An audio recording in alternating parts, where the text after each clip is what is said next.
nama saya Veronica Rem dari kelas 12 IPA 1 absen 36, Sekolah SMA Negeri 52 Jakarta. Hari ini saya akan menceritakan sebuah cerita rakyat dari Manggarai yang berjudul cerita Lanur dan Timung TE. Jadi di cerita rakyat ini menceritakan sepasang suami istri yang bernama Lanur dan Timung TE yang mempunyai seorang anak perempuan yang bernama Bekun. Mereka tinggal di tengah hutan dan sehari-hari mereka berkebun untuk memenuhi kebutuhan sehari-hari. Setiap hari mereka pergi ke ladangnya untuk merawat dan menjaga tanaman mereka dari binatang-binatang liar seperti kera, babi hutan, ataupun burung yang suatu waktu bisa merusak tanaman mereka. Nah, sewaktu Bekun sekitar umur 17 tahun, saat itu Timung TE sebelum ke ladang meminta Bekun untuk menjemur dan menumbuk padi. Bekun, nanti siang kamu jemur dan tumbuk padi ya. Iya bu. Dan kemudian Lanur dan Timung TE pun pergi ke ladang. Pada saat hari sudah siang, Bekun pun keluar untuk menjemur padi. Tapi tiba-tiba segerombolan kera pun datang. Bekun, hari ini menjemur padi ya? Iya. Banyak ya padinya? Hanya sebakul doang kok. Kalau mau menumbuk, kami ikut ya. Jangan nanti buku marah. Kalau kamu tidak mau, nanti kami cakar borok yang ada di pantat kamu itu. Nah, pada saat itu kebetulan Bekun ada borok di pantatnya, jadi dia tidak mau boroknya dicakar oleh kera, maka dia mengiyakan permintaan si kera. Sekitar jam 3 siang, padi-padi pun sudah mulai kering dan Bekun pun pergi keluar untuk mulai menumbuk padi. Bekun, kami ikut menumbuk ya. Jangan, nanti buku marah. Kamu mau kami menyerang kamu? Ya sudahlah. Bukannya para kera membantu untuk menumbuk padinya, mereka malah makani padi-padi yang ada. Dan ketika dikumpulkan, hanya tersisa satu mangkuk kecil. Lanur dan Timung TE pun kembali dari ladang. Timung TE, ibunya menanyakan kepada Bekun, gimana tadi padinya? Ini bu, kok cuma semangkuk kecil ini? Iya, tadi saya numbuk sama kera. Loh, kok kamu mau? Mereka mengancam saya bu. Ya, Lanur dan Timung TE hanya bisa diam. Padahal di dalam hatinya mereka sudah kesal dengan kera-kera itu. Dan esoknya ibunya menyuruh lagi Bekun untuk menjemur jagung dan menumbuknya. Lalu mereka pun pergi ke ladang.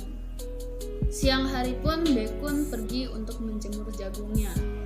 Dan kera-kera itu pun datang lagi. Bekun, hari ini menjemur jagung ya? Iya. Banyak ya jagungnya? Sama seperti kemarin kok, sebakul doang. Nanti kami ikut lagi ya. Jangan nanti ibuku marah. Kalau kamu tidak mau, kami akan datang dan menyerang kamu di situ. Nah, ya sudah. Lalu sekitar jam 3 siang, Bekun pun mulai menumbuk jagung itu. Dan kera-kera itu pun melihat dan langsung menuju ke Bekun.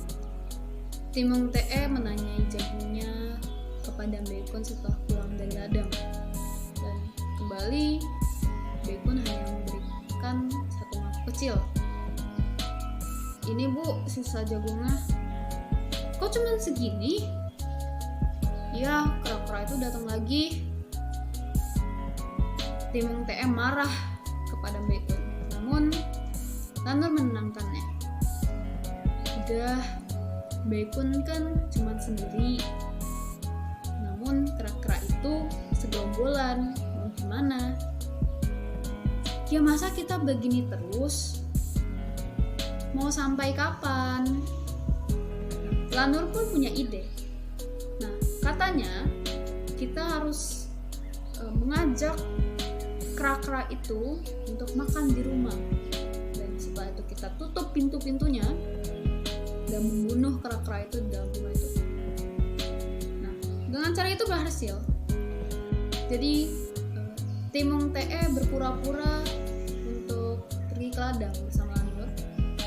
Timung TE sengaja teriak, "Bekun, nanti siang jemur padi lagi ya." Dan pergi ke ladang, pura-pura. Oh, mereka sudah pergi ke ladang, kata kera-kera itu. Tapi beberapa menit kemudian Lanur dan Timung TE kembali lagi ke rumah dan bersembunyi. Dan kemudian Bekun pun keluar untuk menjemur padi. Nah, kera-kera itu pun menghampiri Bekun. "Bekun, hari ini kamu menjemur padi lagi ya?" "Iya." "Banyak ya?" "Ya, ini lebih banyak dari yang kemarin." "Kami ikut numbuk lagi ya," kata ibuku. "Kalau mau, ayo kita makan bersama-sama setelah padi-padi ini ditumbuk. Kalian mau?" "Wah, baiklah, kami mau."